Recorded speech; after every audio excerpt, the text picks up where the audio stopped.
The Table Where Rich People Sit by Byrd, Baylor, pictures by Peter Parnell. The Table Where Rich People Sit.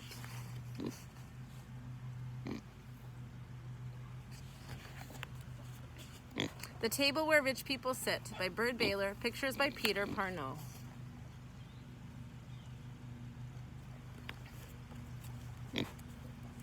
For Jessie.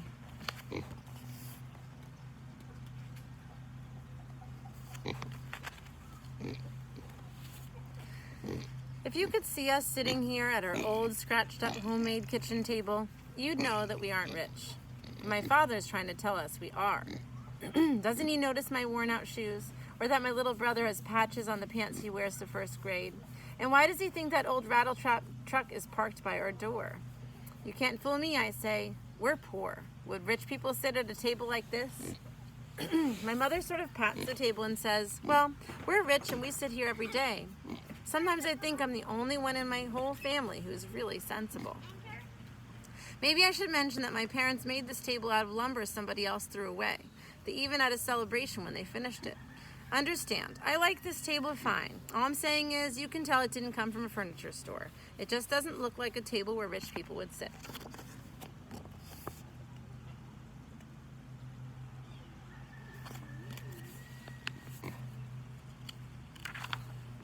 But my mother thinks if all the rulers of the world could get together at a friendly wooden table in somebody's kitchen, they would solve their arguments in half the time. And my father says it wouldn't hurt to have a lot of cookies piled up on a nice blue plate that everyone could reach without asking. But tonight, it's our kitchen and our argument and our family meeting and our very spicy ginger cookies piled up on my mother's one good blue flowered plate exactly in the center of the table. I'm the one who called the meeting, and the subject is money. And I say we don't have enough of it.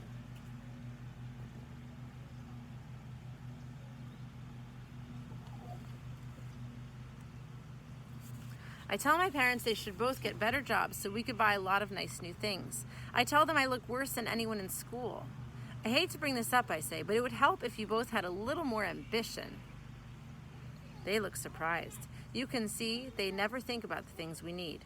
Right here, I might as well admit that my parents have some strange ideas about working. They think the only jobs worth having are jobs outdoors. They want cliffs or canyons or desert or mountains around them wherever they work. They even want a good view of the sky. They always work together, and their favorite thing is panning gold, piling us into that beat-up truck and heading for the rocky desert hills or back in some narrow mountain gully where all the roads are just coyote trails. They love to walk the wide arios, the dry steam beds where little flecks of gold are found. They used to tell us that the truck just knew which roads to take, and that coyotes showed them where to look for gold, but I never did believe it. After a month or two out there, they always had a little bit of gold to sell, but you can tell it never made them rich. As far as I can see, it was just an excuse to camp in some beautiful wild place again.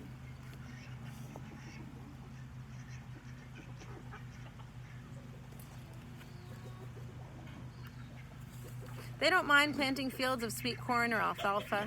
They like to pick chili and squash and tomatoes. They'll put up strong fences or train wild young horses. But they say they can't stand being cooped up indoors. So now, of course, my dad is asking, how many people are as lucky as we are? But I've called this meeting and I say, I bet you can make more money working in a building somewhere in town. Remember our #1 rule, he says, we have to see the sky. You could look through a window, I say, but they won't even think about it. Do you see what I mean about being the only sensible one?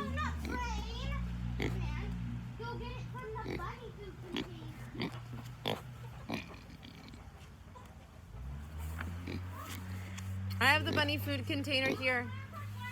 It's not available and it's quite low. Go check on the front porch. Go to the front porch to the bag. Finally, my mother says, all right, mountain girl. We're going to explain how we figure our money. You will be the bookkeeper tonight. She hands us a pencil and some yellow paper. She gives some to my little brother, too, though he'll just sit there pretending to write while we write, or he'll draw people dancing up in the sky. And by the way, my name's not really Mountain Girl. They call me that because I was born in a cabin on the side of a mountain where they were looking for gold one summertime in Arizona. They say it was the most magical place, the most beautiful mountain they ever climbed. Maybe it was, but you know how those two exaggerate. Anyway, they wanted my first sight to be that mountainside, so they held me up outdoors at sunrise when I was just about 8 minutes old. The truth is, I still like sunrise quite a lot.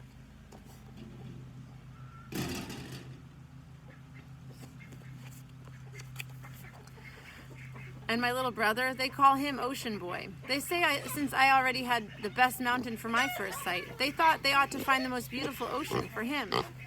I think they went all over Mexico looking for a place where ocean touches jungle.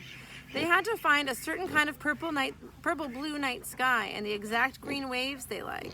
They held him up to see those waves for his first sight.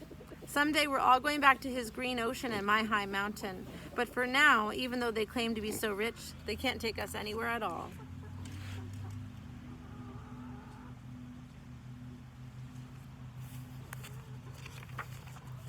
No wonder I had to call this meeting about money. Can you believe my father sitting here looking me straight in the eye and saying, "But Mountain Girl, I thought you knew how rich we are." I say, "We can't get very far in this discussion if you won't even admit that we're poor."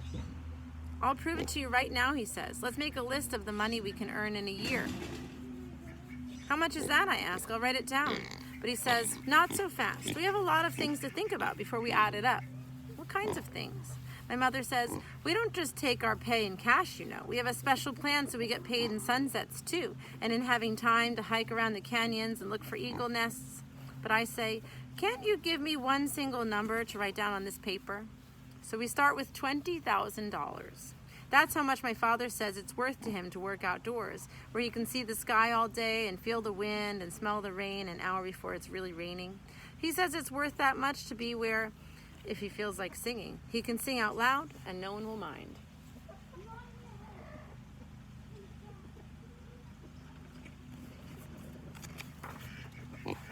I've just written 20,000 when my mother says, "You better make that 30,000 because it's worth at least another 10 to hear coyotes howling in the hills."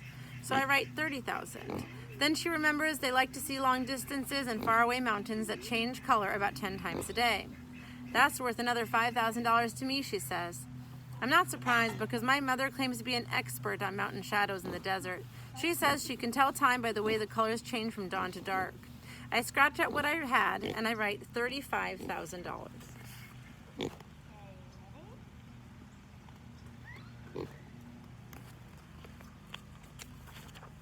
My father thinks of something else. When a cactus blooms, you should be there to watch it because it might be a color you won't see again any other day of your life. How much would you say that color is worth? 50 cents, my brother asks. But they decide on another 5,000. So now I write $40,000.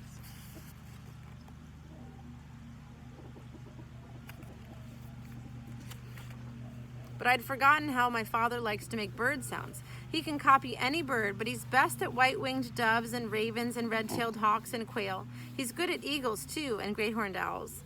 So, of course, he has to add another 10,000 for having both day birds and night birds around us. I cross out what I had, and I write $50,000.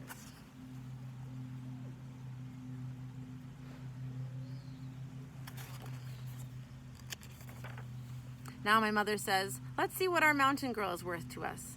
I'm beginning to catch on to their kind of thinking, so I suggest I'm worth $10,000, even though my little brother has begun to laugh. "Don't underestimate yourself," my father says. "Remember all those good lists you make for us." He's right, I do.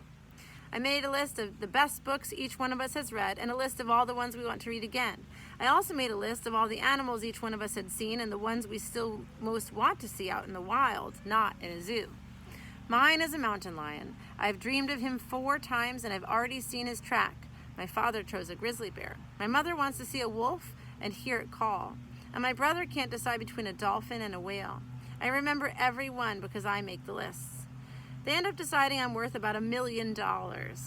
I say I don't think I am, but I write it anyway. In fact, it turns out that every one of us is worth $1 million. So we have $4,050,000.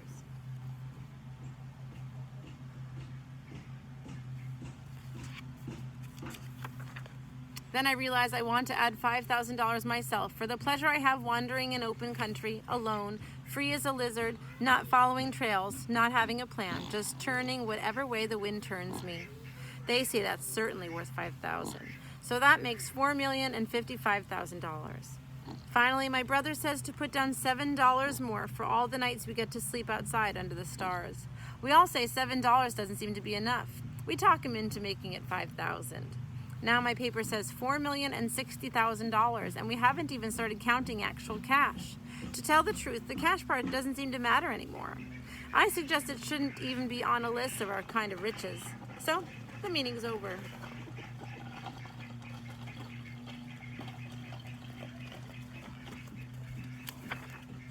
The rest of them have gone outside to see the new sliver of moon, but I'm still sitting here at our nice homemade kitchen table with one cookie left on my mother's good blue flowered plate, and I'm writing this book about us.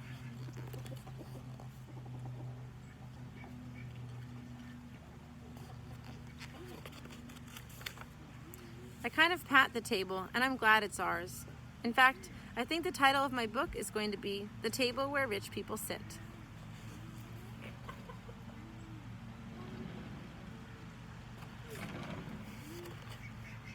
We've read another book by Byrd, Baylor, and Peter Parnell. Byrd Baylor lives in Arivaca, Arizona, and Peter Parnell makes his home in Waldoboro, Maine. The other book we read of theirs, let's see if it's listed here. Oh yeah, The Other Way to Listen. They have a lot of books they have written together. The Desert is Theirs, Hawk, I'm Your Brother, and The Way to Start a Day. Also, Desert Voices, Everybody Needs a Rock, If You Are a Hunter of Fossils, I'm in Charge of Celebrations, and the one we read, The Other Way to Listen. We'll have to read some more books by this team. I like them. Have a great day.